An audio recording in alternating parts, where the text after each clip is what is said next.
Welcome to Pod Save America. I'm Jon Favreau. I'm Dan Pfeiffer. On today's show, Donald Trump puts the big lie at the center of his legal defense strategy. Joe Biden makes his case in the economy. And later, Representative Dean Phillips stopped by the studio to talk with me and Lovett about his long-shot campaign for the Democratic presidential nomination. Lively interview, Dan. Lively interview. I heard it described many ways. I'm excited to hear it. All right, but first, the battle for second place in the Republican primary just got even more interesting to the 100 or so people paying attention.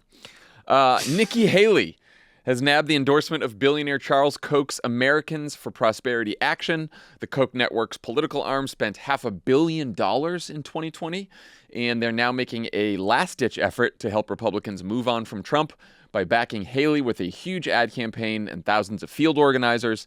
The group said in a memo that their early state polling shows, quote, growing support for Haley and shrinking support for DeSantis. Hate to see it. But both candidates are still 20 to 30 points behind Trump, whose campaign reacted to the news by calling Haley a pro-China, open borders, globalist bird brain. Meanwhile, Haley just launched the first television ad of her campaign. It's part of a $10 million buy in Iowa and New Hampshire. Here it is. A president must have moral clarity and know the difference between good and evil. It's time for a new generation of conservative leadership. We have to leave behind the chaos and drama of the past and strengthen our country, our pride, and our purpose. Dan, how much do you think the Koch endorsement actually matters at this stage in the primary? First, I want to stipulate that nothing says more about Republican politics right now that she doesn't take a side on whether good or evil is bad. You just have to be able to distinguish between the two of them. Yeah, she wants to leave herself open to those voters who might be evil curious. Yeah, just that's right. Which, as it turns out, is a majority of Republican-based voters, as the polls show. Yes, I will say that it is likely that this Koch endorsement will unlock some additional money for Haley's super PAC, which is great for her consultants, who will make even more money making shitty ads like this one, because there are a bunch of anti-Trump Republican billionaires who love his tax cuts and in cutting regulations, allow him to pollute and kill people more, but are uncomfortable at having to talk to their grandkids at Thanksgiving about all of his racism and embarrassing stupidity. And a lot of those people back DeSantis. And I think Koch is sending a signal to them saying it's okay to come in and give money to Haley. Haley is our best chance, even if it's not a great chance. But for voters, you have to have been asleep for the last 10 years of Republican politics to think a billionaire-funded Republican establishment organization endorsement would be anything other than a net negative with actual voters. Yeah, and also the Koch network, their positions are, it does align with Haley, but it's part of the, pre-2016 Republican Party. They're for immigration reform, right?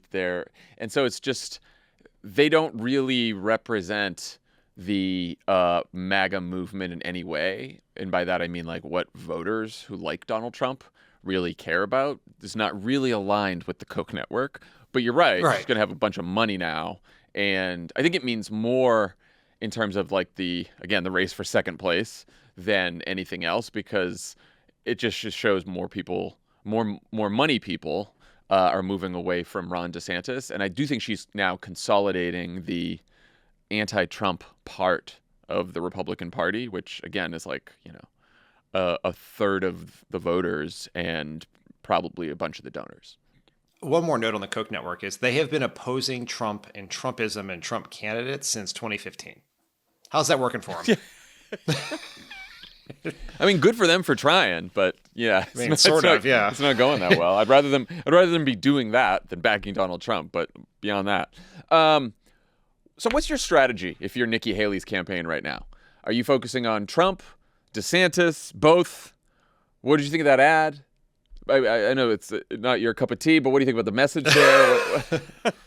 I think everything that Nikki Haley is doing, including that ad, is evidence that she is not running to defeat Donald Trump for the Republican nomination. She is running to be the possible nominee in a post-Trump GOP, whether that is because he gets sent to prison before the convention or in a 2028 race. Because the math is very clear that if you really wanted to defeat Donald Trump from Nikki Haley's position, the absolute last thing you would do is attack Ron DeSantis. The way to, if Nikki Haley is, as you pointed out, the universe of potential voters for Nikki Haley is like 33% of the electorate. So what you need DeSantis and to do is to split the MAGA vote with Trump. And that is evident in all of the polling. Like NBC did this poll earlier this month where they asked every Republican primary voter their first and second choice. Unsurprisingly, Donald Trump has 71% of first and second vote combined. Ron DeSantis has 54% combined, and Nikki Haley has 28% combined. So what you need for Haley to succeed, she needs some of those people who have Trump 1, DeSantis 2 to go to DeSantis 1, Trump 2. But by attacking DeSantis, she's making it easier for Trump to succeed. So what I would do there is, I wouldn't say I would go head on against Trump.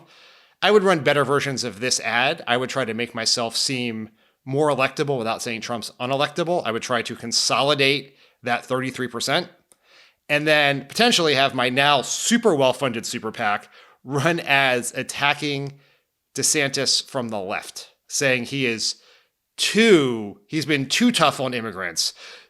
He's been too mean to trans kids, or he's been too tough on free speech or whatever, cancel culture, whatever else, to be elected. Beef up his MAGA credentials. Yes. Yeah. I mean, look, this is all a long shot. I mean, yeah, but, that's stipulated. Yeah, the longest of long shot, right? This is like Hail Mary from the 3-yard line. But what she's doing is clearly not a plan to come in first. It's a plan to come in second, in the hopes that number one goes to jail. Up until now, I assumed that she was attacking DeSantis because, I don't know, he was in her sights, right? Like punchable. He's very punchable, and he's second place, and now that she's firmly in second place, I would expect her, if she does want to win, to not attack DeSantis and to sort of go after Trump. I also expect, I'm wondering if in this next debate I would expect her to get a little bit more MAGA. Because now so that NBC poll that you cited, it shows that her first and second choice voters are disproportionately college educated and moderate. So again, she's consolidating the anti-Trump wing of the party to the extent that she gained on DeSantis. It was mostly moderate to liberal Republican voters, or people who call themselves moderate to liberal who are Republican voters, and college educated voters. So that's what he lost and she gained. But now, if she wants to dip into that, again, there's the 30% that's the hardcore MAGA base, but that 30% in the middle that likes Trump but is willing to entertain alternatives. If she wants them, she's got to be careful of not appearing too, globalist rhino, which is what the Trump people are now trying to define her as, and Ron DeSantis is going to try to define her as. So I would bet that in the next debate, you have to imagine DeSantis is going to start attacking her. It's going to be tempting for her to get into a back and forth with DeSantis, but she also probably wants to take on Trump a little bit at that debate, but she also wants to keep the MAGA people happy. So I think this is why this is a bigger structural issue for any of these candidates more than about their individual personality and strategy, because they're just trapped in this party that is in the thrall of Donald Trump. Right. This is nearly impossible under all these ways. And this was always Trump's to lose. And he tried really hard and still couldn't lose it. But there are better strategies than the one she's employing, which is why I think she's going for second. I think she just doesn't know what she's like. I think she wants to win. I think she's still thinking, if I can pass DeSantis in Iowa, then in New Hampshire, maybe the Republican electorate is a little more anti-Trump, moderate, independent, college educated than in Iowa. So maybe she can win New Hampshire, or maybe she gets just a close second in New Hampshire, and then she bets it all on South Carolina. Pull out of Iowa. Oh, you think pull out of Iowa? I mean, it worked for John McCain. Yeah. And then what happened? So let's talk about South Carolina, because the polls show her trailing Trump by double digits in her home state, where she served as governor. The pro-Trump super PAC, Tony Fabrizio, Trump's longtime pollster, so take it for a grain of salt, but just did a poll there in South Carolina. 53 Trump, 24 Haley, 11 DeSantis. But then when you do a head-to-head of just Trump versus Haley, which it could be by the time we get to South Carolina, Trump wins 64-31. So he expands his lead. For the exact DeSantis reason we talked about. Yeah. Do you think it's possible if she wins New Hampshire to turn those numbers around by the time she gets to South Carolina. It is a month that she has in between New Hampshire and South Carolina. I mean, she'd be much better off if it was 10 days instead of a month. Oh, yeah, because then bird brain really sticks. Well, you just yeah. Look, that is the sleeping giant of this campaign. The bird brain. It just if she were to defeat Trump in New Hampshire, she would have a huge burst of momentum. Whether that's enough or not, we don't know. But over time in all Republican politics in the era of Trump, it all reverts back to the mean always. And so a month is an eternity for her. She'd be better off if it was very quick. Could she do it? There's never been a tested proposition what happens when Trump loses a race he's supposed to win. Right. Right. And when these are imperfect analogies. I want to state that clearly. But Hillary Clinton in 2008 had a mantle of inevitability until she was no longer inevitable and the bottom fell out very quickly. Could the same thing happen with Trump? Maybe, maybe not. But that's the only hope Haley has. It depends on how he loses, too, because you could imagine him losing the New Hampshire primary, saying that it was rigged, starting to say that the election was stolen again, and suddenly you got a bunch of Republican voters who are like, I like the guy, but if we're going to deal with this again, and she just won. You have to lose by enough by a margin that is big enough that people won't really think it was stolen, but small enough that Trump would still argue it was stolen. Like, that's a real sweet spot right there. Yeah, that's right. Well, because the Republican Party is totally normal, Haley still can't get any traction against the guy who's currently battling 91 felony charges. This week, Trump's lawyers filed a new defense motion in D.C. federal court that argues their client had a legitimate good faith basis to question the results of the election he's charged with trying to overturn. To prove this, they're requesting classified information from the Department of Justice that they say will help prove that the election may, in fact, have been rigged. So, Dan, they're going like full whack job on this one.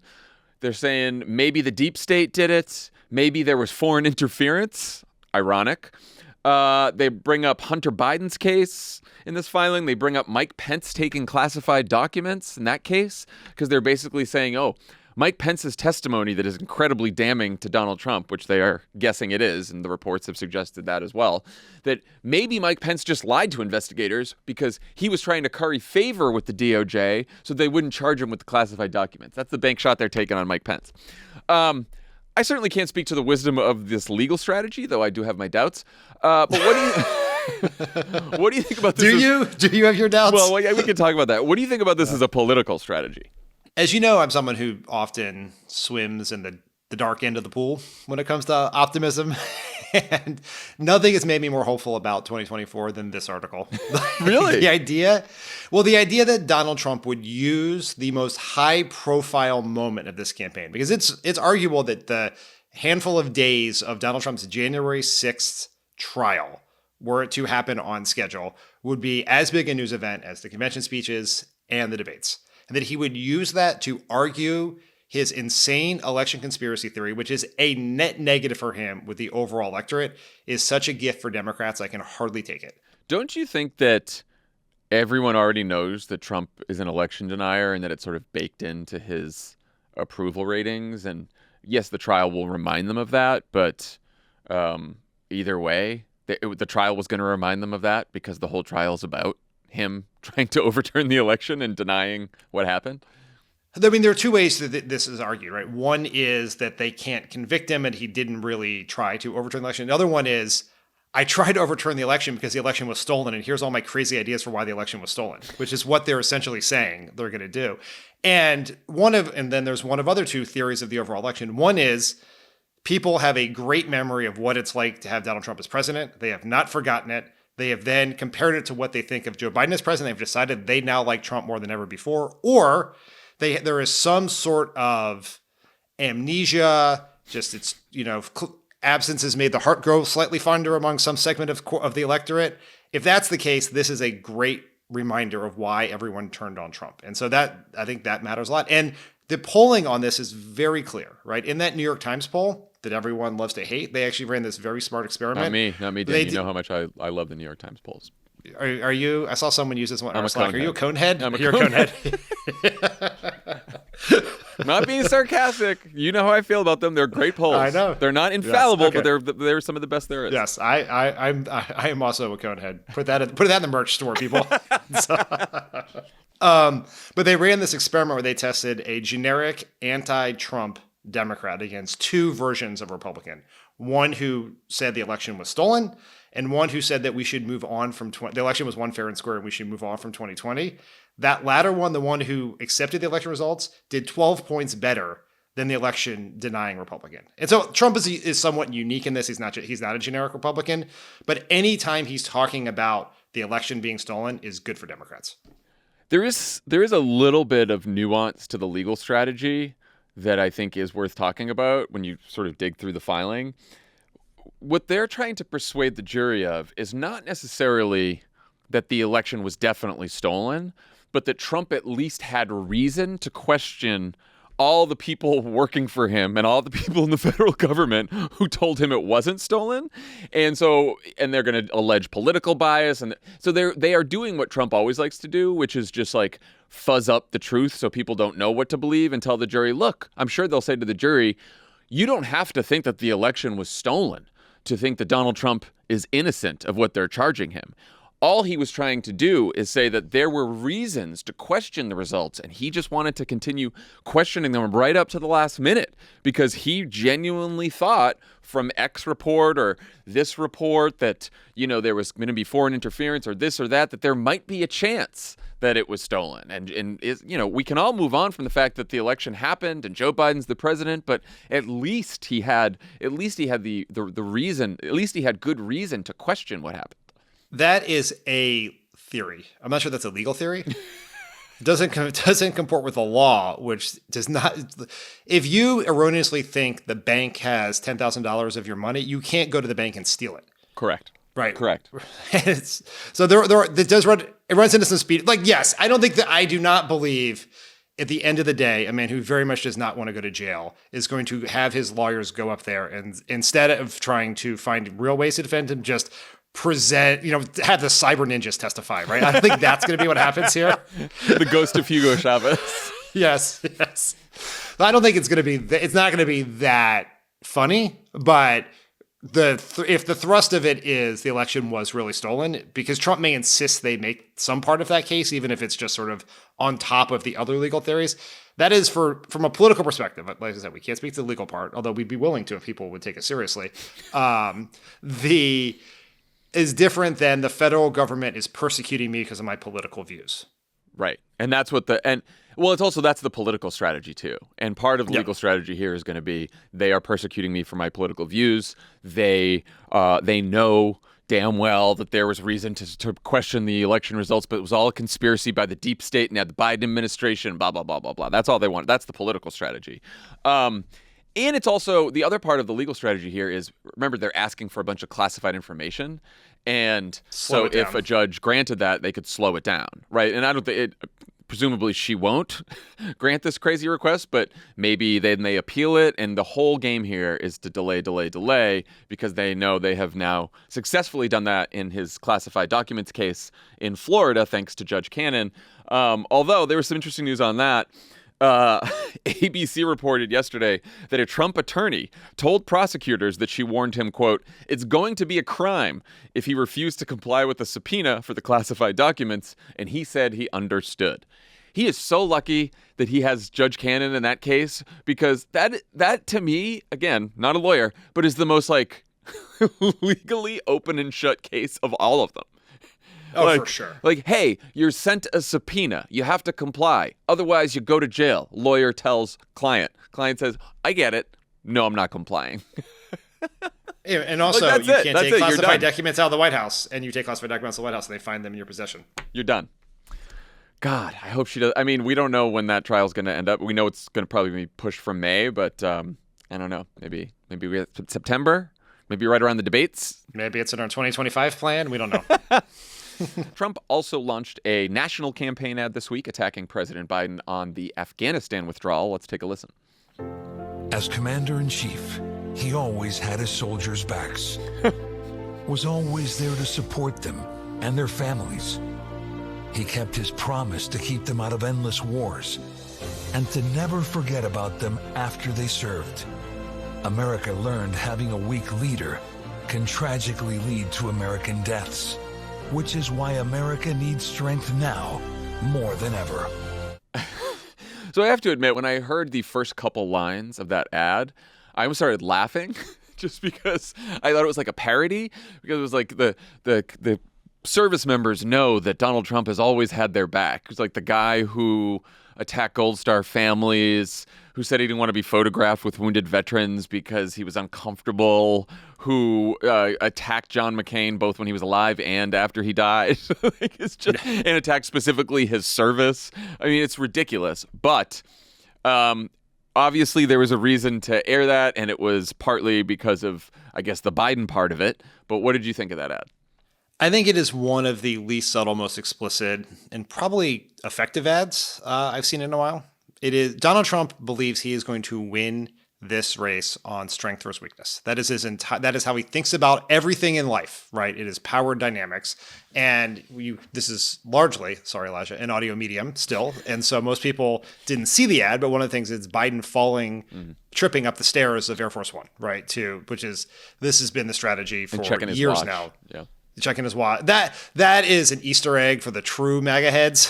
Like, you have to really know what that is. Like, to know where he is, what's happening. But like the real viewers of the Five, they got that and they're like proud of it. Right? So, but for most people, it's to make Biden seem old and weak and Donald Trump strong. I also think it's an acknowledgement that, and we've seen this in polling before, that the stuff Donald Trump did and has said around veterans, particularly in the run-up to the election, the stories that were in the Atlantic about what he said about John Kelly's son who passed away, who was killed in the war, right, were damaging. And Trump did worse with people, with voters in veteran households in 2020 and 2016 by a number sufficient enough to decide the election. And so I do think there is some sort of just trying to address that weakness heading into the general. And then lastly, and this is a very tactical thing that Trump does, is whenever there's a Republican debate, he acts like he's running in the general election against Biden. So he's running a general election national ad the week of the debate to show that he is not thinking at all about Ron DeSantis, Nikki Haley. He's focused on Biden. He's also doing a Hannity town hall in Iowa the day before, the night before the debate as well. So I'm sure that'll be mostly focused on Biden there too. No, it's everyone who rightly gets annoyed that we're not talking about Donald Trump's age. We're just talking about Joe Biden's age, and Donald Trump's only 3 years younger. It's really not. This ad proves that they're not trying to make it necessarily about age. They're trying to make it. Frailness and weakness leads to chaos and destruction. That's it. That's like the whole message from the Trump campaign. It leads to instability at home. It leads to look at the world's a mess. You're feeling that the world's a mess. You're feeling everything's crazy and it's all chaotic. And because Joe Biden is weak and frail, that's why this is happening. And Donald Trump is a strong man, and so he will fix it all. And it also, as we heard in Nikki Haley's ad, one of the attacks against Trump that does seem to stick is that he leads to chaos. So this is, again, Trump trying to fuzz up his own weakness and vulnerability by making it Joe Biden's as well. You think I'm chaos? Joe Biden's also chaos, but for him, it's because he's weak and I'm strong. What do you think the Biden people do about that kind of ad? I mean, they don't respond to it, but like what the general message that they're trying to it's what the thrust of the entire campaign is. It is Joe Biden has to pass a threshold for voters who are concerned about his age, that he has the capacity and the vigor and the strength to do the job, not just right now, but for the next 4 years. And that's what the campaign's going to be about. That's what the State of the Union is about. That is what the convention speech is about. That's what the debates are about. Like, I hope that in the ads that Biden campaign runs, you see a lot of Joe Biden talking, right? And that is not going to be as persuasive to swing voters as in terms of messaging as ads that have real people telling stories. But the people who are going to decide this election, as we talked about 1,000 times on this podcast, do not engage with political news. So they never see Joe Biden speaking. So they're going to have to, in their ads, pay to show people that. And so that's all what it's about. It's not like respond to this specific ad. And I also think there's a redefinition of strength, both in how you talk about Trump and making him seem weak and making him seem like a weak, scared bully who picks on people, who divides people, and defining strength on what he's accomplished, what he's gone through in his life, what he's dealt with, how he's managed these crises, is you're going to have to narrow the gap on that and show that you can be strong and decent, right? And not a bully and an asshole, which is sort of what the contrast is. And that's kind of what it was in 2020. And Biden did it very, very well. He's going to have to redo that with more baggage this time because people care a lot more about his age now than they did then, according to polls. And because he's an incumbent, not a challenger. And we like to blame everything on the incumbent president. Today's presenting sponsor is Simply Safe Home Security. Were you more of a Black Friday or Cyber Monday kind of person this year? Either way, it's not too late to get up to 50% off any new Simply Safe system. It was named the best security system of 2023 by U.S. News and World Report. Simply Safe is comprehensive protection for the whole home with advanced sensors that detect break-ins, fires, floods, and more, plus HD cameras for both inside and out. It's powered by 24/7 professional monitoring for less than $1 a day, half the cost of traditional home security. With new 24/7 live guard protection and the Smart Alarm wireless indoor camera, monitoring agents can see and speak to intruders, helping stop crime in real time. A powerful technology exclusively from Simply Safe. Satisfaction is backed by Simply Safe's money-back guarantee. Try Simply Safe for 60 days risk-free. If you don't love it, return your system for a full refund. I'll tell you who didn't return it. Not me. Jon Lovett. I set up a Simply Safe system. It's very easy. You just pick how many windows and doors you have. That's the hardest part. And then once you do that, you set it up or they can set it up for you. And either way, it works great. The app's great. You're really going to like it. For a limited time, Pod Save America listeners get a special 50% off any Simply Safe system with a Fast Protect plan. Visit simplysafe.com/crooked. That's simplysafe.com/crooked. There's no safe like Simply Safe. Pod Save America is brought to you by Beam. Today, our listeners get a special discount on Beam's Dream Powder, their best-selling healthy hot cocoa for sleep with no added sugar. Now available in delicious seasonal flavors like cinnamon cacao, sea salt caramel, and white chocolate peppermint. Better sleep has never tasted better. A recent clinical study revealed Dream helped 93% of users wake up feeling more refreshed, and 93% reported that Dream helped them get a more restful night's sleep. All you have to do is mix Beam Dream into hot water or milk, stir or froth, if you're fancy, and enjoy before bedtime. We love Beam Dream. I don't know what else to say. You know, it's pretty, it's all, they laid it out right here. All I have to say is it works. It works. That's right. If you want to try Beam's best-selling Dream Powder, take advantage of their biggest sale of the year and get up to 50% off for a limited time when you go to shopbeam.com/crooked. Discount auto-apply to checkout, no code necessary. That's shopbeam.com/crooked for up to 50% off. Speaking of Joe Biden, he hit the road this week to speak about what most voters say is the number one issue, most important to them in 2024, the economy. Since most voters also disapprove of the way Joe Biden's handling the economy and think that Donald Trump would do a better job, the president is stepping up his attempts to make sure people know about his long list of significant economic accomplishments. He visited a wind turbine manufacturer that's creating 850 jobs thanks to the Inflation Reduction Act. It also happened to be in the Colorado district of avid theater goer Lauren Boebert, who Biden pointed out voted against these jobs. Let's listen. The historic investments we're celebrating today is in Congressman Boebert's district. She's one of the leaders of this extreme mega movement. She, along with every single Republican colleague, voted against the law that made these investments in jobs possible. And that's not hyperbole, that's a fact. And then she voted to repeal key parts of this law. And she called this law a massive failure.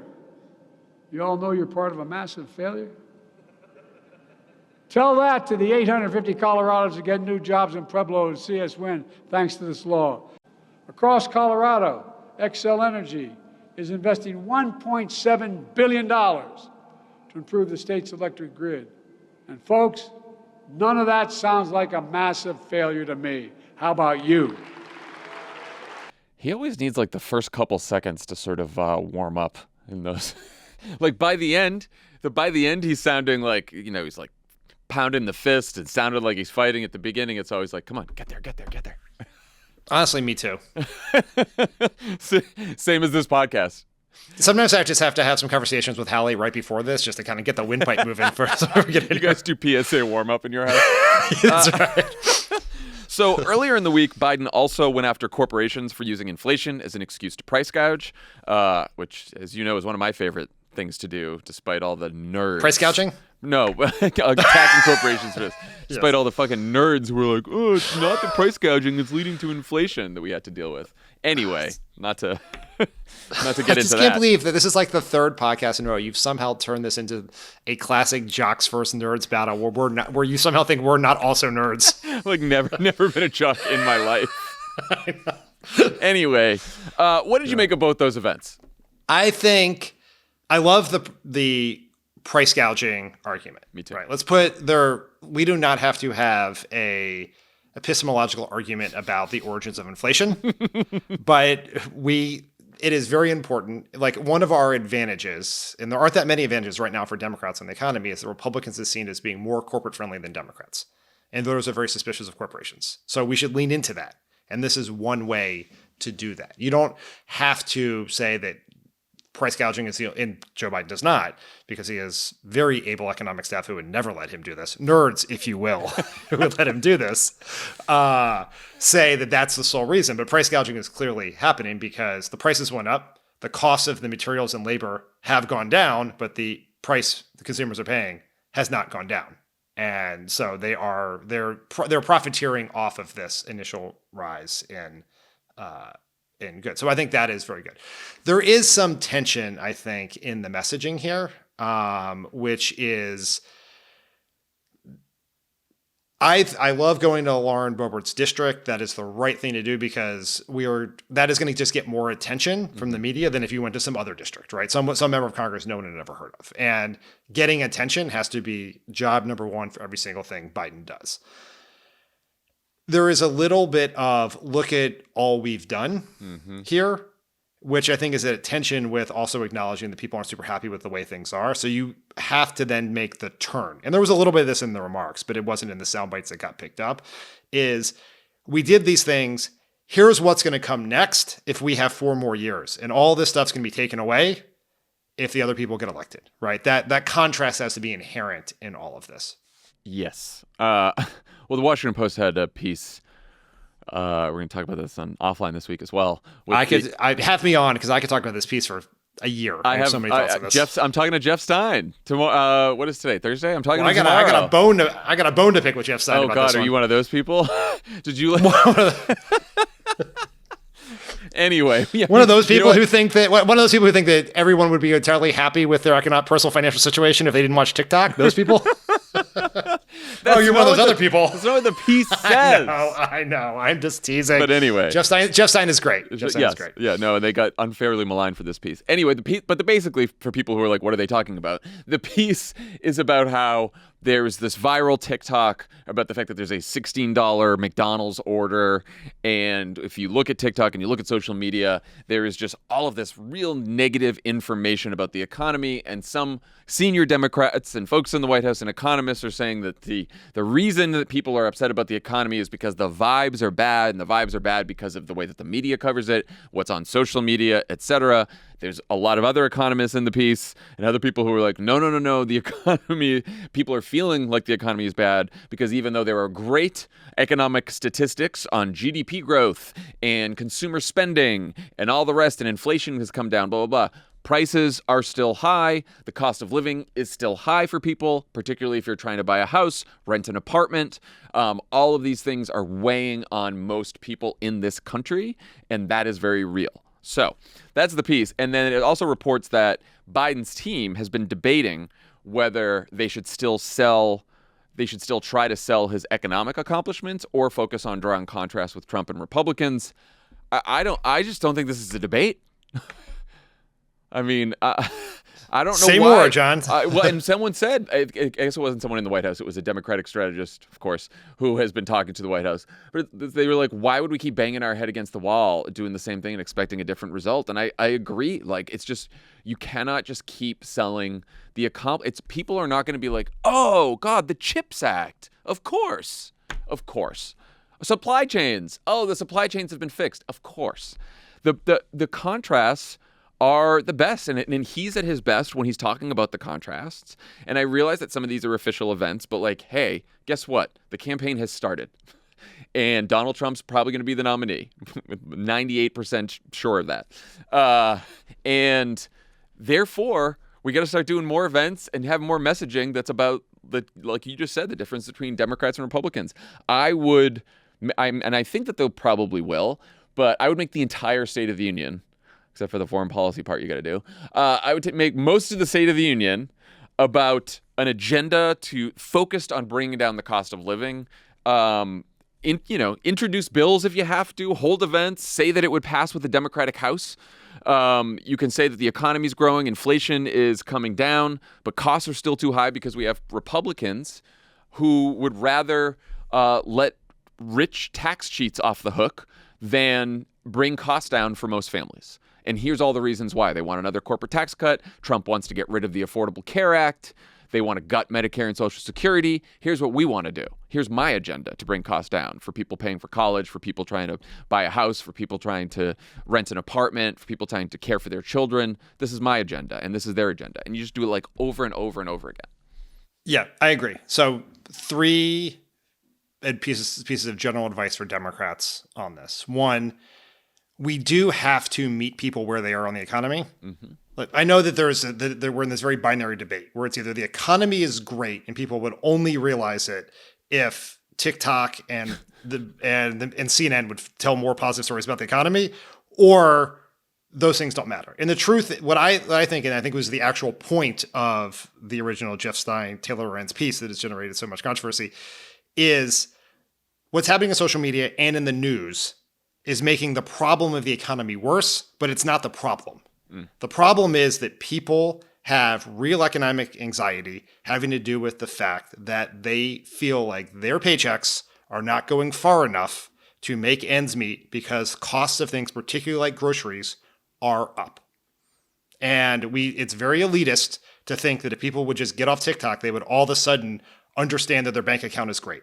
Like, people are not stupid. The economy is the most important thing in their life, whether they can put food on the table for their family, save for college, etc. So this idea that they could be tricked into thinking it's bad when it's really good is the worst.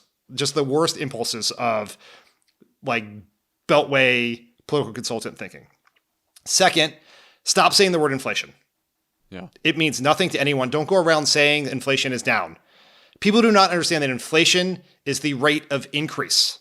They think inflation means costs are higher. So if you say inflation is down, yet the costs are still high, they think you're lying to them and full of shit.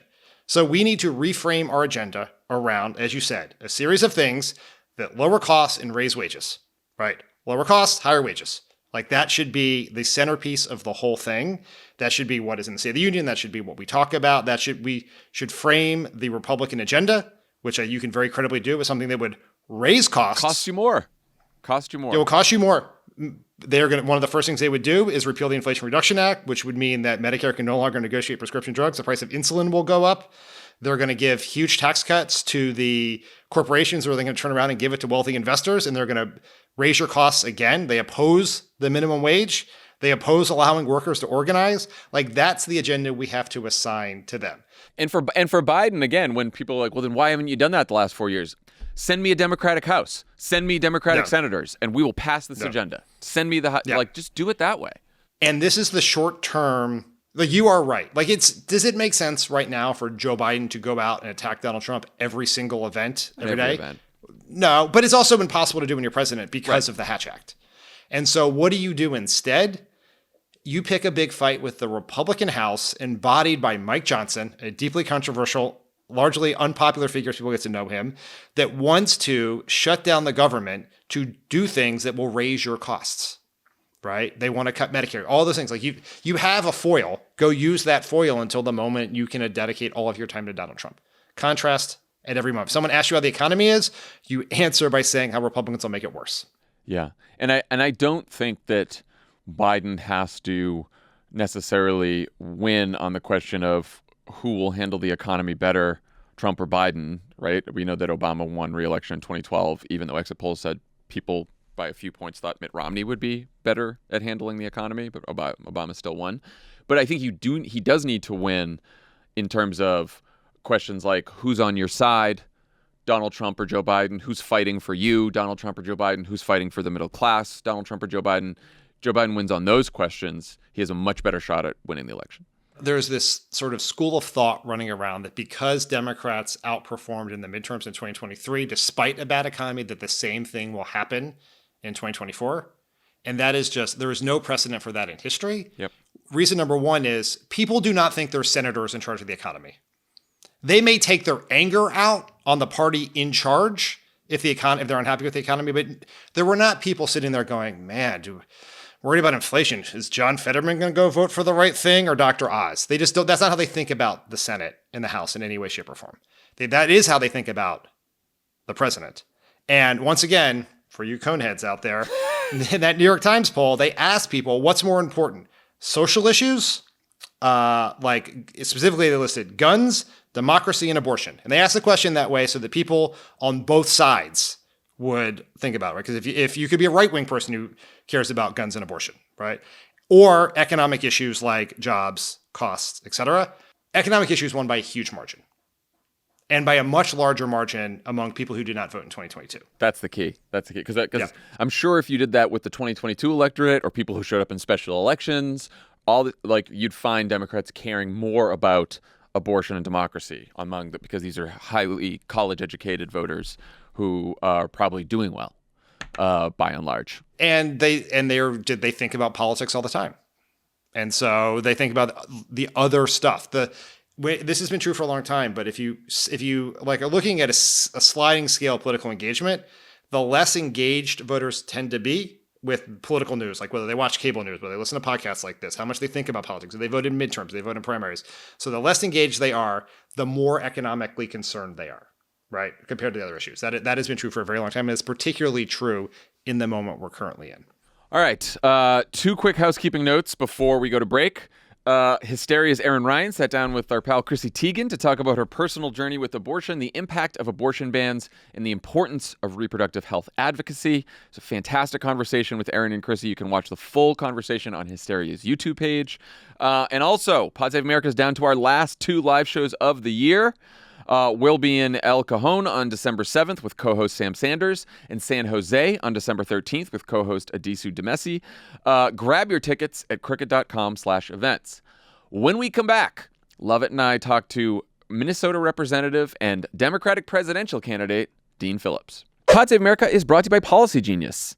The holidays not only allow us to spend time with family, but are a reminder of how important our responsibility is to protect them. That includes planning to secure their future. Life insurance is an easy way to give your family peace of mind. It provides a safety net. So if something were to happen to you, your family can cover expenses while getting back on their feet. Luckily, Policy Genius helps you compare your options from top companies, and their team of licensed experts are on hand to help talk you through it. Even if you already have a life insurance policy through work, it may not offer enough protection for your family's needs, and it may not follow you if you leave your job. With Policy Genius, you can find life insurance policies that start at just $292 per year for $1 million of coverage. Some options offer same-day approval and avoid unnecessary medical exam.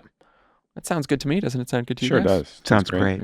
Maybe give your loved ones some Policy Genius policies for Christmas. Nothing says Happy Holidays like... in case I die, here's some money. Yeah. Your family deserves peace of mind. A life insurance policy through Policy Genius can give it to them. Head to policygenius.com to get your free life insurance quotes and see how much you could save. That's policygenius.com. This show is sponsored by BetterHelp. It's the end of the year. Holidays are coming up.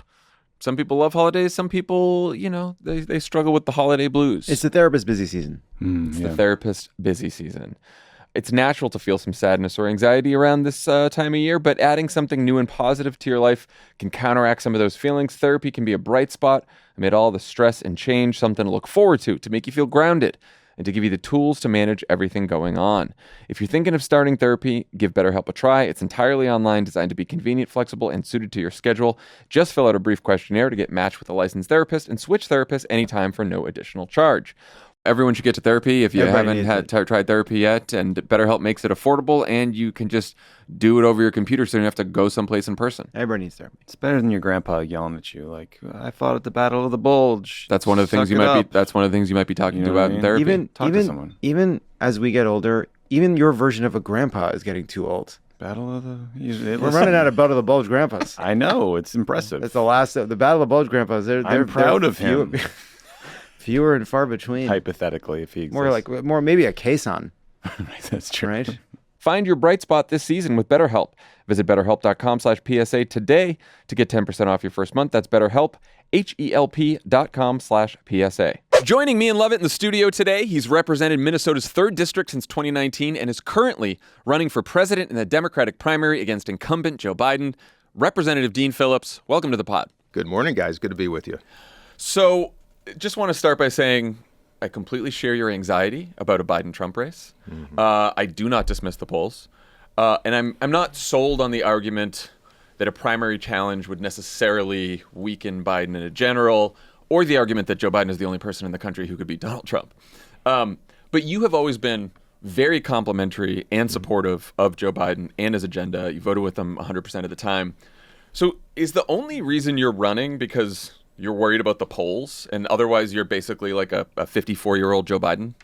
Oh, that's painful. No, and there's this kind of conventional wisdom that if you're running in a race that you somehow are opposing somebody, or you want to defeat them, or you want to demean them, or you want to ruin them. That's not what this is about. Can I start by just telling you a little about my background? Because I think here's why this, to answer your question, I think in a way that is more meaningful. I lost my dad in Vietnam when I was 6 months old, and he had no money growing up in St. Paul, Minnesota. His dad, my grandfather, died when he was a little boy, and he had to earn an ROTC scholarship to go to the University of Minnesota Law School. And he's sent to Vietnam right before I was born, and he was killed in a helicopter crash in Pleiku when I was 6 months old. And it was a few days after the moon landing. And I think about him looking up at the moon and seeing America at its very, very best, and looking down at his boots in Vietnam and seeing us at our very, very worst. And I think we're still facing those choices right now. Which America do we want to be? And I got very lucky. My mom was 24 and widowed, and I had to live with my great-grandparents for 3 years when I was just a kid. And my mom met and remarried a wonderful man who adopted me into a family filled with blessings, and I got lucky. I was a fortunate son, and I've lived on both sides of advantage. And I grew up recognizing how darn lucky I was, and went into business after a while and had some success.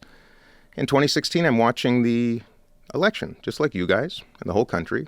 Never imagined in a million years that life would never be the same the next morning.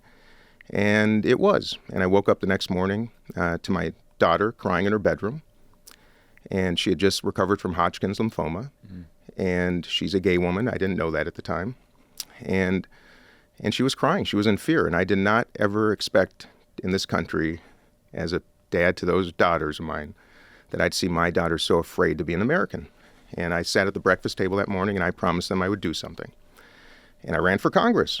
And I flipped a seat that had been red for 60 years, beat a guy who had won by 14 points that night in 2016, and felt that, my father gave his life to the country. And if I was just going to observe and watch and sit back and entrust others and hand the keys, that I wasn't doing my duty. And I didn't raise my daughters to be observers. I raised them to be participants. And that's what I'm doing again. Donald Trump inspired me to get off the couch, to stand up and resist. But more than resist, to lead. And here he is again, 7 years later, going to return to the White House. At least that's my opinion, supported by the polls. Are they absolute? Absolutely not. I know that. And I know you guys have been a little less than complimentary of me, and I understand that too. But I do want you to know. I know, newsflash. This goes out. But I got to tell you, I'm doing what I did in 2017 when I ran for Congress. I'm trying to resist what I consider to be an existential threat to the country. And yes, I admire Joe Biden. I could tell you beautiful stories of what he's done with my daughters in my home. The conversations I had with him on Air Force One, the policies for which I voted and support. It's not about that. It's about winning. It's about winning and defeating Donald Trump. And in the absence of a candidate in the Democratic primary better positioned to do so, by the way, it may be me, it might be somebody else. But my contention is it is not Joe Biden. That's all. And that's why I've been asking so many others to enter the race. I called Gretchen Whitmer. I called J.B. Pritzker. I did a public call for Kamala Harris, for Gavin Newsom, anybody. Enter the race. The water's warm. That's what you do in democracy. But to sit back and sleepwalk into another 2016 when this time we know, and this time I know, I wasn't going to sit down and shush up and get back in line in an institution that almost requires it. And that's why I'm doing this, because Donald Trump is going to win if it is just Joe Biden and Kamala Harris as our ticket. That's the evidence. And if it's wrong, at least We will have a competent, able Democrat in the race beside him going to the very end. And my contention is come May or June of next year, there will be head-to-head polls that will show me defeating Donald Trump and will continue to show President Biden losing to him. And then Democrats will have a choice. We'll have a choice. And that's what this is about. It's not about mean-spiritedness or demeaning. It's about being another option. And it is actually not just about defeating Trump. It is about handing the torch to a new generation. The ways of the past are not working, you guys. Look at our country is in huge distress. The world is in crisis. And it is not going to be the 80-plus-year-old generation that is going to get us out of this. That's my contention. We need new leadership all around the world, and I think it starts right here. Well, let me ask it this way. If we woke up next month, there's a new New York Times Siena poll, a bunch of other polls that suddenly show Joe Biden's numbers have improved and that he's beating Donald Trump. Would you stay in the race? I'm going to stay in the race until early next summer when the polls really matter because, the contention is right now, hey, it's a year ahead of the race. They don't really matter now. Well, they do matter because of this. The filing deadlines are passing quickly. California was yesterday, right? You can't get into this race at a certain point. So I think having a reasonable alternative in the Democratic primary is healthy. It's not about, that's all. So to answer your question very directly, no, I'm not going to drop out if there's a poll that showed, by the way, the most recent approval numbers came out this morning. The lowest in his presidency, again, 37%. So first of all, I don't think that hypothetical is going to be a reality, but even if it is, I'm going to hang in there until next summer when the polls, head-to-head polls come out, the ones that really matter. And then if he is ahead of Donald Trump and I'm behind, my goodness, I would drop out in a heartbeat and I will do everything I humanly can to ensure that he is reelected. Conversely, I would ask him if he's still in the race then, that if I'm ahead and he's behind, that he consider doing the same thing because that's what this is about. We don't want to be a cult of personality like the other guys. That's the problem right now. What are some of the big decisions or actions Biden has taken over the last few years that you disagree with? I wouldn't say there's any actions I've disagreed with. I would say there's so much more to do. And I'll tell you what is completely unaddressed is affordability. By the way, great macroeconomic numbers again today. And I celebrate him for it. But the fact of the matter is that is not translating to people who are really suffering right now. And when 60% of the country is living paycheck to paycheck, 40-some% can't afford a $400 emergency repair. With the disparities in income and wealth as graphic and wide and growing as any time in our history, which we all know ultimately leads to the demise of democracies, these are existential threats. It's not just Donald Trump. Yeah. It's the lack of action in certain areas. And again, we can have a long conversation about, I support the president. There are areas that I differ with him. There's no question. But there's nothing that he has done to which I've taken exception. I do think there's a lot more to do, and it's going to take a new generation. And by the way... Do you think he could have done more on affordability? I do believe, yes. Like what? What do you think he could have done? First of all, let me start with the tax code. So I come from Minnesota, where we don't tax clothing and groceries. Very Minnesota progressive. We're blue in a sea of red. You know that. Yeah, I think starting with the tax code, and by the way, I know the president can't wave a magic wand and get anything done. Got to work with the Congress. And as the second most bipartisan member of Congress, I have some credibility in that area. And let me tell you actually a quick story to answer your question. I'm in New Hampshire campaigning last week at Dartmouth. And Dartmouth has a very beautiful construct of young conservatives and young liberals that actually engage really respectfully. And I was having a debate with a young conservative who was devoutly pro-life. And he said, look, I got to tell you, I'm devoutly pro-life. And I said, look, I'm devoutly pro-choice. So I said, but can't we find some common ground? And the answer was, well, yeah, let's work towards reducing unwanted pregnancies. So I said to him, do you have a proposition? He says, yeah, I got a great proposition. He said, because I believe if young mothers knew that their kids would be well taken care of, well educated, well protected, have roofs over their head, pre-K education, child care, mental and emotional health care, and wouldn't be subject to gun violence, he said, I think more young women would choose to have their babies maybe than abort them. And I thought to myself, that was the most extraordinary progressive case for a conservative principle I'd ever heard. And so to answer your question, a president cannot wave a magic wand. But when Americans are suffering the way they are, red and blue, I do believe there's a way for a president to work with conservatives in this case to do better, starting with the tax code. Why do we afford deductibility benefits to corporations that we do not afford to hardworking families? The necessities, Minnesota, groceries and clothing. Why do we not allow people to deduct those expenses, the necessities? How, obviously we do mortgage deductibility, mortgage interest, but why not clothing and groceries and childcare, right? Things like that. Look, Donald Trump sent checks directly to Americans. And as did Joe Biden. And Biden. But I know you guys were part of that. Yeah, and starting with Trump, of course, I voted for both. Do I think that's good policy generally? No. But you know what happened? And of course, childhood poverty was decreased by about 50%. Americans had a lot more money in their pockets. Many for the first more than they'd ever had in their bank accounts. But those things, ever. Those weren't extended because Republicans didn't go along with Sure. extending No, of course. them, right? That's my point. My point is we can't continue. That's not great policy. What we do is raise the foundation. And affordability, first of all, let's start with housing. The fact is we spend $1 trillion a year almost on our military, which is another conversation. The fact is we've got the resources to produce enough housing to ensure that everybody has a roof over their heads. As I'm in California, it's appalling. I'm in Manchester, New Hampshire. It's sad. We have veterans sleeping in the street. It's a will. And by the way, that's not a political notion. We could probably create a $20 billion federal housing bank, change some zoning laws, reduce the red tape, and have a all-hands-on-deck national housing mission that wouldn't just provide housing for everybody, would also then reduce the prices for people who are barely able to afford housing because we don't have enough. That's an example of how you lower costs for people. Why we don't have national health insurance in the United States. Richard Nixon, for goodness sakes, proposed universal health coverage. And who undermined it? Ted Kennedy. There are we ways. don't have national health insurance because of Republicans in Congress. But I'm saying Richard Nixon, Republicans were ready to pass universal health. So my point is this. I'm not going to demean the president for things he's done. I'm going to say, though, at his generation, his stage, what we need to do in the future, it's time for a new generation that works together to do it. And we can raise the foundation for everybody and reduce costs. I guess I'm just saying that I think that Joe Biden is definitely old. I don't know that his inability to solve the affordability crisis is necessarily related to his age, because I didn't you've say been it was. No, I know that, but you just talked about new generation. And I just think that the truth is the last couple years, he got a lot done. You guys got a lot done. Sure. And the only reason more wasn't done on affordability is because Republicans in Congress. I think more could have been done. And I was the vice chair of the Problem Solvers Caucus. Legislation or executive action? I believe more legislation. And I believe that means having relationships with the people.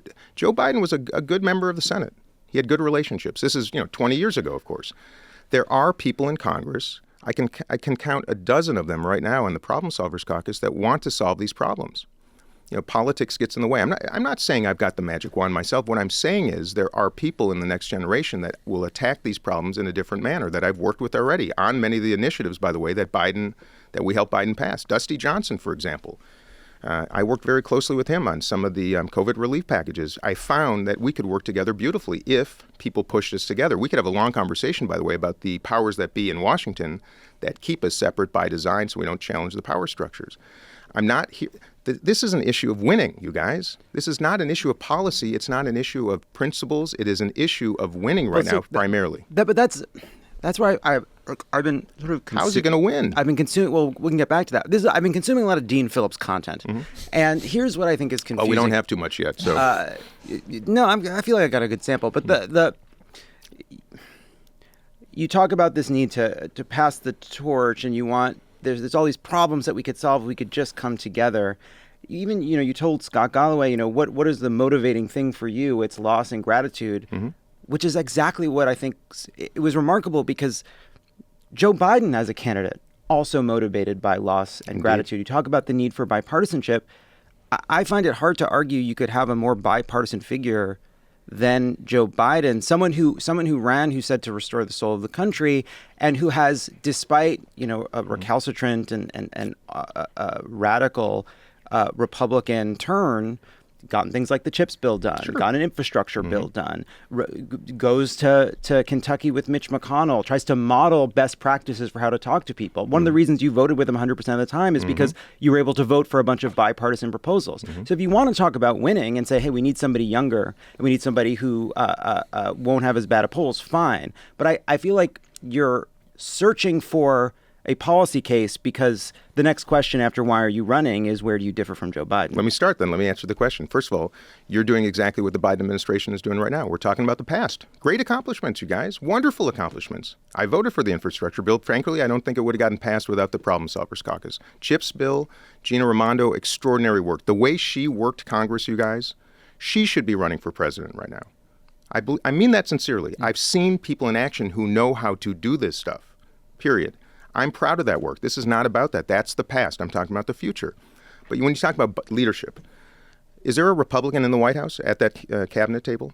No, we need a bipartisan cabinet, because if we don't, it doesn't matter if we have a Democrat or a Republican in the White House in the future, we're going to have a disaster of division in this country. I mean, we had a bipartisan cabinet in the Obama administration. Yeah, love Ray LaHood. Ray LaHood was we great. Have one Republican. Look, it's great to have a Republican transportation Bob secretary. Gates? But let me talk about what, by the way, I think the president has led the country ably. He has not restored the soul of the nation, and I believe that takes a new generation. This is a policy issue. It is a bipartisan cabinet. It is ensuring that every American has their voice represented in their White House. If not, we're going to have worse and worse division. I want to create a youth cabinet. I want to have a common sense czar instead of just black tie affairs that you guys know very well. What's the common sense czar do? Common sense czar is going to look at every single government program, agency, and expenditure and make propositions to be more efficient. By the way, if you want to talk about responsibility, when's the last president that we had in the United States that had a balanced budget? We're spending $2 trillion a year more than we're taking in, you guys. We're going to spend $800 billion a year on debt service, all for the past. We have almost no discretionary dollars for the future, and nobody's talking about it. $800 billion a year. But you know how that goes. Yes, I know how it goes. You know how a budget agreement goes. We're going to demand raising revenues if we're going to do cuts. Sure. And Republicans have decided absolutely not on raising revenues. Okay. For 10 years, 15 years? You're going to keep redirecting this to policy, and I'd love to talk about it. I'm going to keep redirecting it to winning. And if we don't win, first of all, I don't think if it's a Biden-Harris ticket right now, they will lose if the election's today. I think we lose the Senate, and we may well lose the House. But let me just make the case. Yep. Conversely, and by the way, look at you guys, I think we're part of this. Biden and Obama White House had the House and Senate for 4 months, right? Why didn't we codify women's reproductive rights then? Why didn't we? When we had the chance, right? This is about winning. We didn't have the votes? Okay. We didn't have the votes. We didn't have enough Democrats. You keep going back to the past, but I keep going back. Okay. Wait. On the winning thing. I'm not a candidate of the past. That's the whole darn point. I agree that Joe Biden running against Donald Trump is a risky proposition, 2024. Hugely risky. I get it. Why wouldn't we have an alternative? The question is, why are you less risky? Why am I less risky? Is it just your? That's what I'm saying. That's what. No, back to my first question. Is it just your age? I get it. No, look, I told you my life story. Now, look, you guys have been unkind to me on the show, and I respect you for it, because this is the first time we've met, right? Yeah. And I told you my life story. You can think of me what you want. I've tried to live a life of helping people, sharing success. Business is a means to an end. I believe that when money is like manure, if you stack it up, it stinks, and if you spread it out, it fertilizes. That's my ethos. I got lucky. I want to share the same good fortune with every kid in this country right now that doesn't have a damn chance. And I don't see the people in Washington who have been there for 50 years being able to do it. And I see Donald Trump about to win an election again when we know what we're walking into. And the difference is this. I've led businesses. I've been the board chair of a health system in Minnesota, one of the largest. I've been a regent at a university. I've been the board director of a charitable foundation. I've served 3 terms in Congress. I was elected by my peers as a member of House leadership. And I'm the ranking member of the Middle East, North Africa, Central Asia Subcommittee on Foreign Affairs. I have broad experience. Is it as deep in public service as President Biden? Of course not. He's been doing it 50 years. I was 3 years old when he became a senator. But my life experience, my professional experience, my personal experience is broad. I believe in common sense, and I believe in pragmatism. I believe in inclusion, and I believe in ending this nonsense. And I believe Washington is just not listening to people. And by the way, anybody who argues that it is a wise strategy to just allow President Biden to be the only one competing in the Democratic primary when he is losing in every poll to the most dangerous man in our history, it is just a different opinion that I have. I think that is foolish. I think it's delusional, and I think it's asinine considering what's at risk.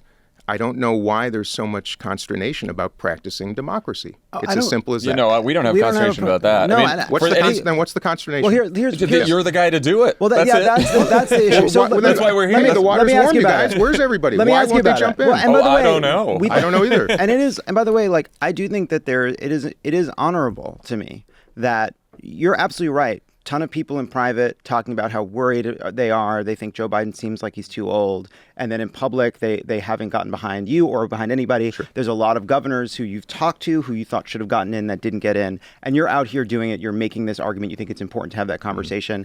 And we've talked about this, that putting Joe Biden through the paces over the next few months doesn't necessarily weaken him. If anything, it can prove that he's up to the job. But let's say, but forget talking about the sort of the broader context of why people didn't jump in or not. You're here. And what would you say to a voter who says, okay, I'm concerned that Joe Biden seems as though he's too old, but I can't take a chance on someone who's only been elected in a suburban Minneapolis district that leans Democratic. I need to know that I'm going to put if the goal here is to win, if the question here is electability, why on earth would I take a chance on someone who's never run outside of this one specific place and is untested on the national stage? How many presidents in recent memory did Bill Clinton run anywhere besides Arkansas? Were his numbers even as high as mine right now, just 1 month into I mean, guys, come on. You know the truth about this. This is, first of all, I can put together a coalition that I don't think any Democrat we've maybe discussed or might be on your minds that can. The independent coalition, the moderate Republican Never Trumper coalition. By the way, I flipped a red district that had been in Republican hands since 1958, beat a guy who had won by 14 by 12. I know how to do this. But it was a D+8 district. I mean, it was a lean Democratic race. Guys, it's D+8. You can do all the butts in the world. I'm just it saying. Was held by Republicans for 60 years. Thank God you flipped it. All I'm telling you is I've won. I've run in 3 races. I've won them all. I've won in primaries. The president has lost the ability to build a coalition of the people needed to win a general election. That's my contention. I may be wrong. The data says I'm right. But furthermore, that's all I'm saying. Come May, June of next year, let's just see what the head-to-head polls say. If I'm ahead of Donald Trump and President Biden is behind, what would you guys say then? And we're the only 2 in the race. Would you say that I'm the better choice or he is still? Well, answer that. Yeah, no. Well, you're talking about May or June. At that point, most of the delegates will have been awarded, so one of you will be the winner. At that point, I'd say whoever got the most delegates. Guys, but just look at it. It's a reasonable question. If let's say I'm not in the lead with delegates, he is. Let's say he's still in the race, and let's say head-to-head polls come out that show me pretty handily beating Donald Trump and the Biden-Harris ticket losing. Would you say that it's still best to nominate Joe Biden to be the nominee? I mean, I wouldn't say that it's a good idea to upend the will of all the millions of Democratic primary voters who just voted already and said that they wanted Joe Biden instead of you. I think the way you have to beat Joe Biden is by beating Joe Biden. Yeah. No, but that's not I'm just asking you guys a simple question. This is because I'd be nervous. I'd be very nervous at that point, but I'd be like, okay, those are the rules that we set in the primary. And therein lies, that is exactly why, and that's why Democrats are struggling nationally right now. So we're not nominating the people who can win. You think at that point, though, but we're not nominating the people who can win. And if we want to keep coronating, I don't think we should coordinate. Well, that's what we're doing, guys. I'm telling you. It's not coordinating to award the Democratic nomination to the person who won the most votes and the most delegates. And by the way, John, the reason he will be winning those delegates is because there's an institution that does a pre-coordinate. You guys know this. I know you know this. I've discovered this in the last month, how this works. I was part of the problem.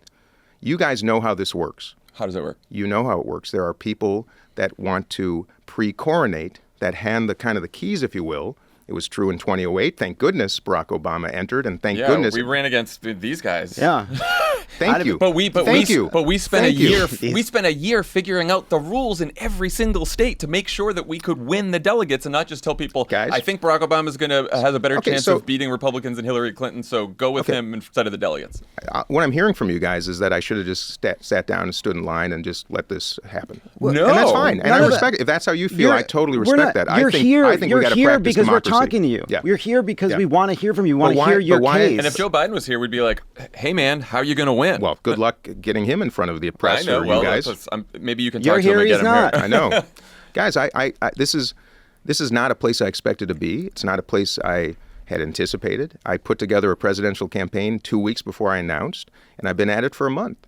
I think we need more we have a crisis of participation. I think it's good to have options. There is a primary no matter if I'm in it or not. There's Marianne Williamson.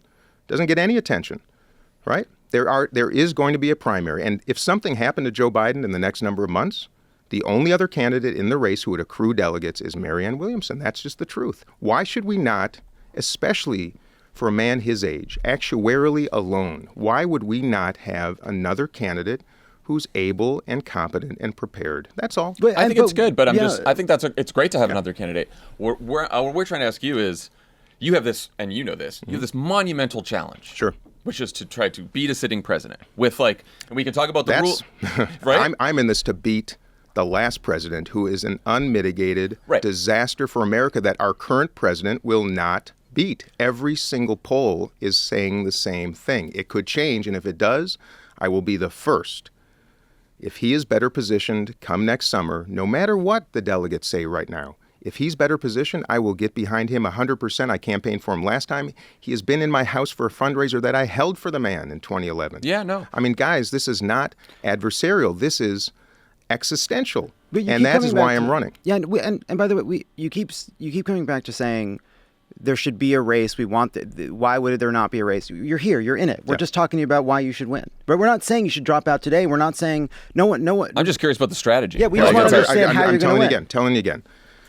I think we're going to surprise in New Hampshire. I think we're going to surprise in Michigan. I was told the president's support is a mile wide and an inch deep. I think it's a half mile wide and a half inch deep. You guys, I'm trying to find people in this country who don't want change. There are not many of them. The polls, I think, are underestimating, A, Trump's strength, and B, the erosion of his support is astounding and horrifying to me. And I respect the man. That's just the truth. My strategy is to compete in every state I can. I'll be on 45, I think, to 47 state ballots. Not an easy task because you guys know as well as anybody. It's hard. There's a system designed to prevent people from getting onto the ballot, and it works really well. It's terribly expensive. I got to spend millions of dollars and a lot of staff hours doing it. I'm going to compete. But the most important part is those head-to-head polls. This is about beating Donald Trump and bringing the country to the future. If it's Joe Biden come next summer, so be it. I will get behind him. But conversely, if those polls and over the next number of months I introduce myself, there is affection, there is growing support, and the polls show me beating Donald Trump, isn't that a good thing for Democrats and for the country? That's my contention and that's my strategy. And if it doesn't work out, I'm very glad that I did this because it's the most joyful, exciting, reinvigorating, beautiful experience of my entire life. And we have an angertainment industry that would have us believe we are so divided and the country is just desperate for decency and for common sense and pragmatism and reunification and repair. I respect the president, but I don't think he's in a position to do that. And it is our kids, our generation, our future that's going to suffer, and it's time for change. And Washington is the problem. It is a system, it is an institution so focused on self-preservation and protection of power and privilege and prestige that it has lost touch with everybody in this country that is screaming for some change. That's what my candidacy is about. And I'm going to have a lot of policy propositions, guys, that are going to be, I think, very helpful to all Americans. You're going to see a lot rolling out soon. Everything from Social Security to affordability, cannabis and psilocybin. There's so much that we have to do. Pre-K education. We need national health insurance, you guys. Let me tell you something. I represent United Health in my district. I'm not running again in my district. I have been speaking truth when I was running. I'm going to speak truth right now. When one of the largest companies in the entire world in my district employs thousands of my constituents, good people, a company that's done some good too, but when they deny claims to Americans who think they have coverage and then incur tens of thousands of dollars of medical debt or go bankrupt because Johnny broke his leg or Aunt Mildred got cancer, and they deny claims and then they take $20 billion a year off the table in net income. It's bullshit. It's bullshit. Yeah. And it's disgusting. It's despicable. And we have legalized corruption in so many elements of this country because industries that are well organized, well financed, come to Congress in rich campaigns with millions of dollars and to maintain the status quo, and I am sick of it. I've been the chair of a board of a health system. I know the provider side. I know the payer side is a disaster. I know that Republicans used to propose national health insurance. We can get back there and save our country massive amounts of money, families tons, and allow people to choose jobs based on what they want, to do, not based on the benefits they get. That's a perfect example of the next generation. How would you build working on? How would you build on the ACA? I would completely. I think. Well, first of all, there are bills out there, as you know. Well, no, Medicare for all. I don't think that's the perfect solution. I think it's time to sit down and start from scratch for a national health insurance program. By the way, we could start with things like catastrophic health coverage, right? So that nobody goes. Would you maintain bankrupt. the private insurance system? I think just like every single-payer system in the world, it's really a multi-payer system. I think we should afford Americans to make the choice the same way we do in education.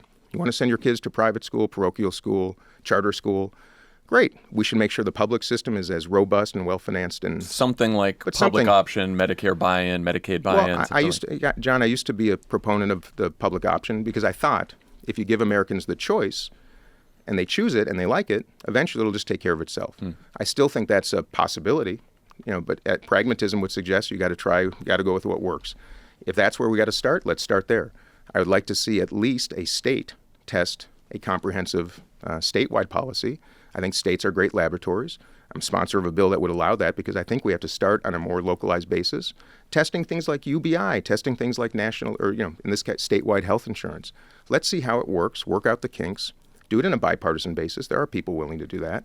And then let's expand it. Same thing with pre-K for all and child care. I mean, these are not complicated subjects. Other countries, our peers around the world, are doing it, and we're falling behind. So all of this is possible. They're not complicated. They're not complicated policies. They're complicated by the reality of politics in America. But right? let me tell you, John, my not, conservative friends recognize that if we start investing better on the front side, we will save money and lives down the road. That's true. And look at our criminal justice system. We don't invest in trying to help people and rehabilitate them and educate them and prepare them. We harden them, send them out, they can't get a job, and they keep doing the same thing over and over. And the same people in the same positions think if we just do more of that, it's going to solve itself. Yeah. Why don't we learn from best practices around the world, learn from best practices around this country, and start doing this just a little bit differently with people who have a different worldview, who have a different life experience, and who have not been doing this for 50 years. You guys know how Washington consumes you. It consumes you. It encapsulates you. It makes you focus on raising money and preserving your position. And as a result, you lose touch, I think, with possibilities and innovations and ideations and how to do this differently. That's what this candidacy is about. And I think we can, and I think it's time, and I think there are people in this country that want to participate in leadership in Washington if they saw the right people with the right ideas and the right ethos ready to do it differently. We are losing the best and brightest. Just want to touch on maybe the biggest issue everyone's dealing with today, and it's bled into our politics as well, is the war in Gaza. Sure. You said a few weeks ago you're not there yet on conditioning aid to Israel. Are you now, or why not, or where are you on that? Well, I'm Jewish, and I want to be the first Jewish president in the United States of America. And I want to be the one that signs documents that helps establish a Palestinian state, because more than a Jewish American, I'm a human. And I'm sick and disgusted by the cycle of bloodshed perpetuated by the same generations that have been doing it the same way forever.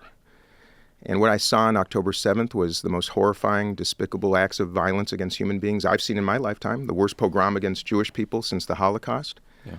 And I have to say that as the ranking member of the Middle East Subcommittee, I've sat with Bibi Netanyahu twice this year. I've looked him in the eye, and here's what I told him. I said, when I was a boy growing up in America, Israel was the David among Goliaths. And as a result, you saw this great affection from the progressives in America for Israel, because it was the underdog. We progressives love the underdog. That's our job. That's our ethos. And I said, Mr. Netanyahu, because of your policies over the last 30 years, in no small part, Israel is now perceived as the Goliath next to a David. And he interrupted me. He said, that's just not true. I said, I'm not saying the facts. I'm saying the perception is that Israel is now the Goliath next to a David. And you're going to lose progressives. You're going to lose this relationship. You're going to lose support from the world. And as a result, it's going to affect all of us, the diaspora around the world. Little did I know that just some months later, October 7th would happen. And the Prime Minister of Israel is now putting my children at risk and us at risk. And it's the first time I remember that feeling of being unsafe in my own country. And the fact that personal security and ballot access are the two biggest line items in my budget right now, in my campaign, is a really sad commentary on democracy. And he has got to go. Israel has got to choose a different government and a different path The settlement policy is abhorrent. Hamas is far more abhorrent than Netanyahu. They are the enemy of Israel. They're the enemy of Palestinians. Abu Mazen, same thing. I want to see new leadership from the West Bank to the West Wing because he's got to go too. The pay-to-slay policy is despicable. He is corrupt. I want to see Palestinians actually choose a government of peace. I want to see Israelis choose a government of peace. And I want to see our generation be the ones that finally affect it, because until we do there, I won't feel safe, my kids won't feel safe, and the Jewish community around the world won't feel safe. And by the way, my Muslim brothers and sisters are feeling the same pain right now. These 3 kids of Palestinian descent that were shot in Vermont. This is a time for not more division. It's a time to actually take each other's hands. My relationship with Rashida Tlaib is one that I'm taking a lot of heat for. But I know in her heart she wants the same things. I wish she said different things about Israel, probably the way she wishes I said different things about Palestine. But we have an affection and appreciation for one another, because if we can't figure this out as human beings, there's no way we're going to do it in the Middle East. So anyway, back to the point about conditioning aid. Yeah. I want to see Hamas eliminated. I want to see a peacekeeping force in Gaza that is not including the U.S. and Israel. And I want to see a unified multinational task force to take out Hamas. We can't entrust Israel to do this anymore. It's not fair, it's not reasonable, and it won't be effective.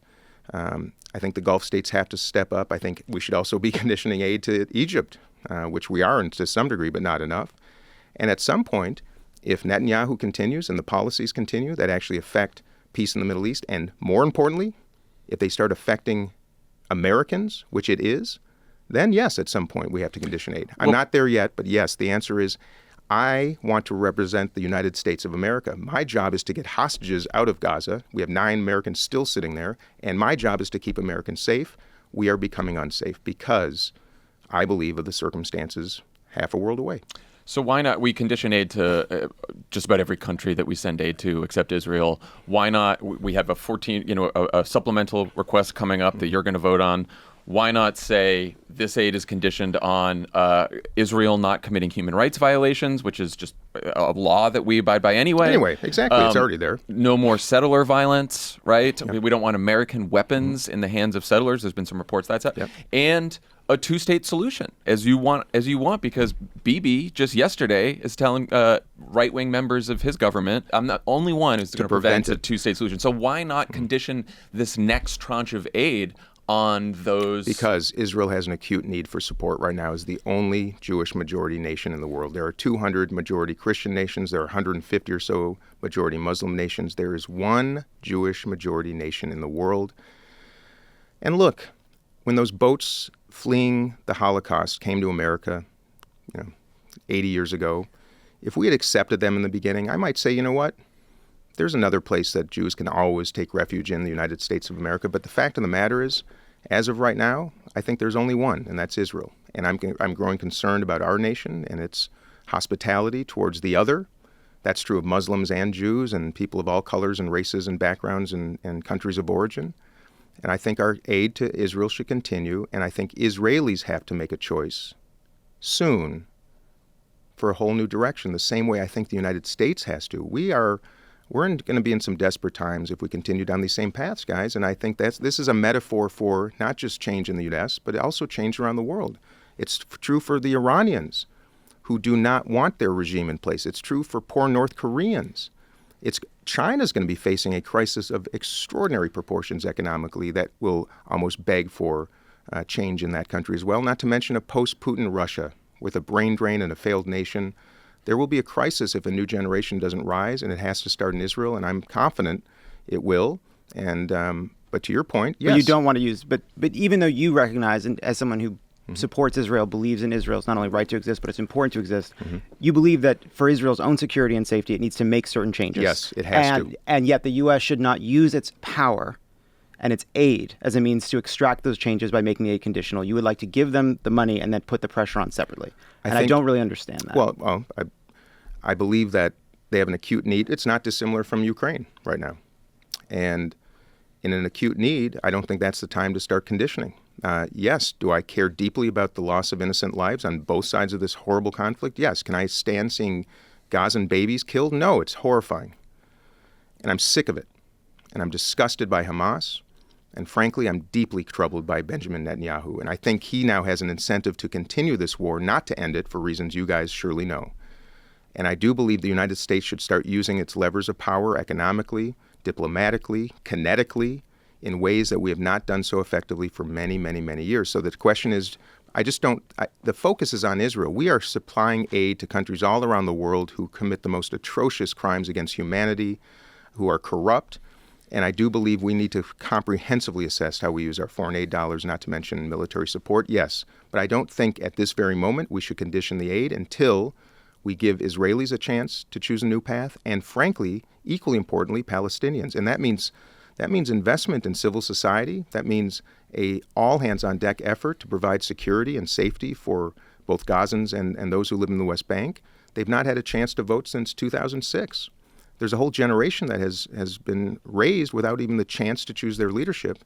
And Israel chose a man who said he'd keep them safe. And the intelligence and military failures on October 7th are reprehensible. I'm just saying, guys, I'm a Jewish American. I care deeply about my Muslim brothers and sisters. I care deeply about Israel. I'm horrified by Israel's policies. I'm horrified by Jewish terrorism against Palestinians in the West Bank. I'm horrified by a settlement policy that absolutely has inspired this perpetual hatred. But I'm also optimistic about the possibility of working with my colleagues like Rashida Tlaib and with the Palestinian American community and with my friends and even foes around the world to bring a better future for everybody. And we've got to start by change. The same people doing it the same way, you guys, is not going to happen. That's how I feel. So when I was in college, I had a Brita filter. And what I would do is I would buy the cheapest vodka available. And I would put it through the Brita filter. And nicer vodka would come out. Are you aware of this? Are you aware that this works? No, and what a brilliant Brit. I'm amazed Brita didn't make that like one of their key marketing campaigns. Take your Pop-Up vodka and make it into Belvedere. Is what you're doing on some level, like Biden has these liabilities, people perceive him to be a certain way.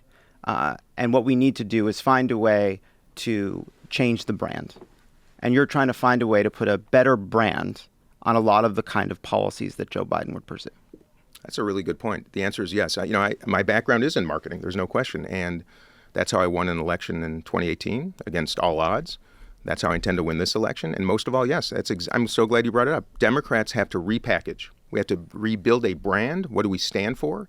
We have to repackage it. We got to choose words that make sense to Americans, that aren't so hoity-toity or divisive, or frankly, phrases that simply don't work.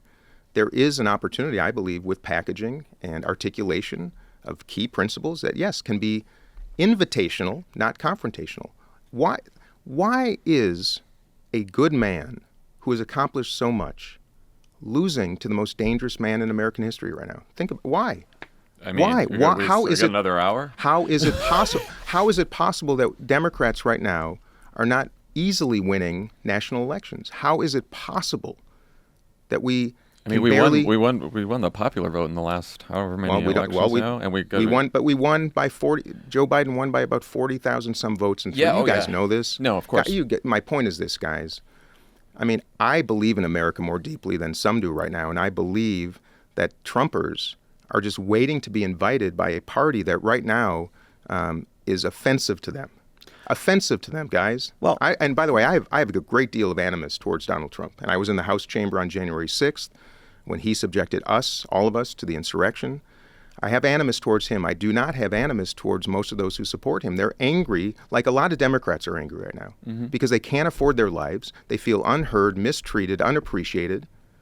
There's a geographic divide where Democrats are not even talking about rural Americans right now. We're not even trying to show up in places where people are actually wanting us to. And by the way, one of the great joys of my campaign is showing up in places where people aren't that thrilled when I walk in.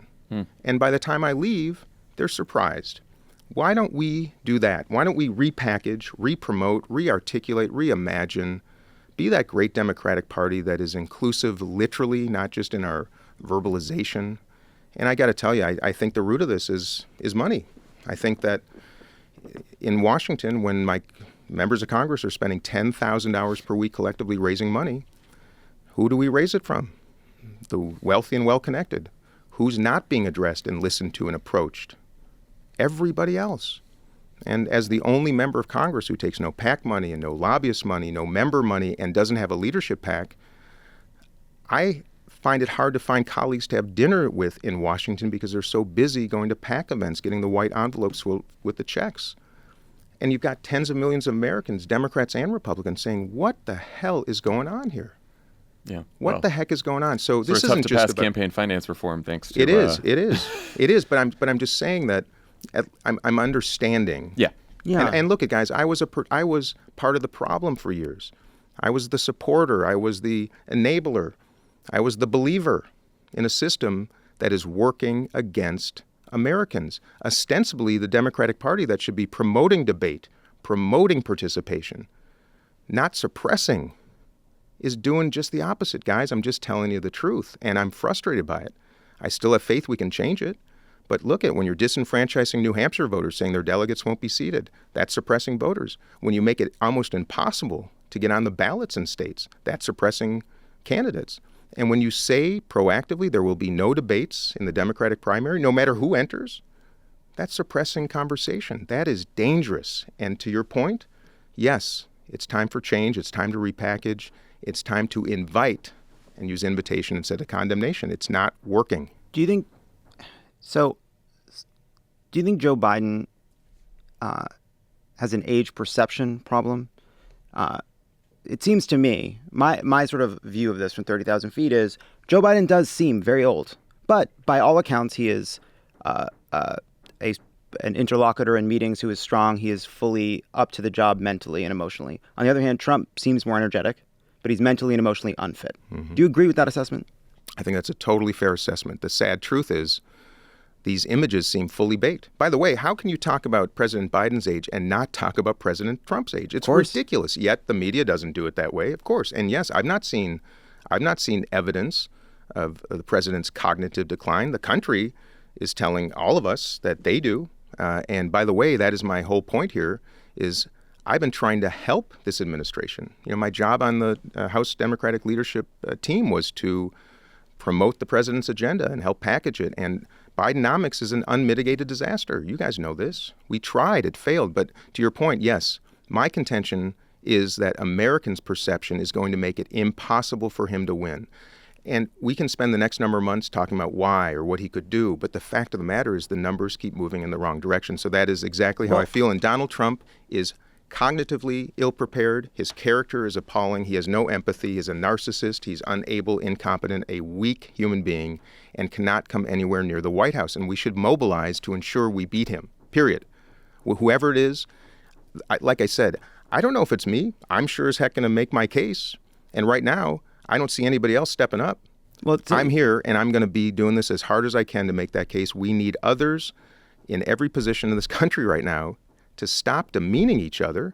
By the way, you can call me whatever you want. You know, it doesn't hurt, because the pain of people in this country right now is multiples worse of what I'm feeling. But my goodness, why are we spending so much time attacking one another instead of attacking the man who is going to inhabit the White House if the status quo remains in place? That's my contention. Yeah, I think the you asked it rhetorically. You know, why is it that we're so close? Why is it that someone's so manifestly unfit? And I think what the core of what this conversation is about is some of that can very fairly be laid at the feet of Democrats and Joe Biden. But a great deal of it are economic conditions, cultural conditions, a media environment that you can't lay at the feet of Democrats, and that would come for any Democrat anywhere. And the idea that what we need, that you can't have a Democrat run for president without facing the Republican machine, propaganda apparatus, noise, and onslaught. And I think sometimes people look for that. Andrew Yang looks for that. They want center-left or centrist policies without all the political baggage. But the problem is the political baggage comes once you're within striking distance of actual power. And it seems to me that at the core of this, you are asking for us to switch from what is one big risk, which is Joe Biden, to another risk, which is you. And I think this is not about whether or not you have the right to pursue that, But I think the question is, can you make that case? And right you're now, you're saying in the head-to-head matchup against Donald Trump that I'm a bigger risk than Joe Biden and Kamala Harris? Potentially, Oh, yeah. wow. Then that is just the fun. Maybe. And by the way, I mean, we don't know. We don't know. We're all sitting here. we're trying to figure it out. and Do you that's have exactly, polls? and that's exact. I'm glad we're having. That's exactly the root of this whole conversation, and that's exactly why I offered myself to be the alternative, because my belief is it's just the opposite. I believe in 2020, Joe Biden was the only one that probably could have beat Donald Trump, and he did by 40,000 votes in a few states. Ronald Reagan, remember his old line was, are you better off now than you were 4 years ago? Do you think Joe Biden is better positioned now? Do you think Joe Biden is better positioned now than he was 4 years ago when he won by 40,000 votes in a few states? Intuitively, I say no. The national polls. No, I the don't think battleground Donald polls, Trump is better positioned either. Well, I think then- neither of them are better positioned. But then why are the numbers saying that he is? Why are the same polls that basically predicted the outcome of the recent elections? Why are those suddenly right, but the ones showing that Trump is going to beat Biden? Anyway, They're back not to wrong. the point. Yeah. But back to the point, you guys. It's just a difference of opinion. If you think that Joe Biden and Kamala Harris are better positioned to beat Donald Trump than I will be by next summer, and time will tell. And by the way, that's all I'm asking for. Okay. Is come meet me, challenge me, ask me questions, give me a chance to practice democracy. Let me make my case. Let's see what the polls say in summer next year. And then Democrats will ultimately be able to make a choice at the convention about who they believe is best positioned to prevent not just tragedy, but I think an existential threat to the entire democracy. And by the way, I may be wrong. And if I am, I'll admit it. And if the president is wrong, I hope he does too. And that's all I'm asking for. Dean Phillips, thanks for showing up. Thanks for showing up and answering our guys, questions. And the reason we were digging into the policy stuff is because, for what you just said, we wanted to hear you make your case. Well, there's a lot more. If you have me back, I'll talk policy, because I'm working on a lot of propositions that I think will be very compelling, not just to Democrats, but to Republicans. And back to your one more thing, packaging. Until Democrats start unifying behind the need to create a brand, what it stands for, articulate it, and start inviting people, we will not succeed in the way that I know we can, and we will. You can have ideas on. You have ideas on that too? I have a few ideas on how to package. Yes. call ice cream gelato. What, say it again? You gonna call ice cream gelato? Is that the plan? No, it's just the opposite. I'm a beer candidate, not a wine candidate. Oh, but I thought gelato. Yeah, gelato is a fancy word for ice cream. That's all I wanted to hear. That's all I wanted to hear. Hey, can I tell you a quick story about that? Quick. Sure. All right. So, you're gonna like this story. So, Talenti was started by my partner Josh Hochschuler. He opened a gelato shop in Dallas, 20 years ago. It was failing miserably. He gets an order for gelato from his a grocery store down the street. He could not afford to make a pint like a Ben & Jerry's and Haagen-Dazs pint. Could not afford the package, so he went to a surplus store and found 1,000 clear plastic jars with a screw-off lid that he could just put a little label on. So the fact that he had no resources literally created one of the most beautiful ice cream brands in the world. He had no money and had to buy the closeout clear jar. And the brand starts doing well. We become his partner in about 2012. And we introduced a product called Dulce de Leche, thinking that, gelato had to be fancy. And this gets back to democratic brand building. We thought a fancy name would be the best. And the brand sold. It was like our 10th best-selling item. It didn't do very well. And then we changed it to sea salt caramel, and it became our number one selling flavor. You got me there. Yeah. That's my I wouldn't favorite doubt that. Talenti, actually. So here's the moral of the story. Democrats have to start talking in sea salt caramel terms. Oh. And until we do, I think it's going to be really hard to win elections the way that I think we should be and we will be, and that's the moral of the story. All right. Sea salt caramel. Dean Phillips, thanks for stopping by Pod Save America. Hey, guys, thanks for the invitation. Keep the faith and keep in touch. All right, take care. All right. Thanks to Dean Phillips for joining, and everyone have a great weekend. We'll talk to you next week. Bye, everyone.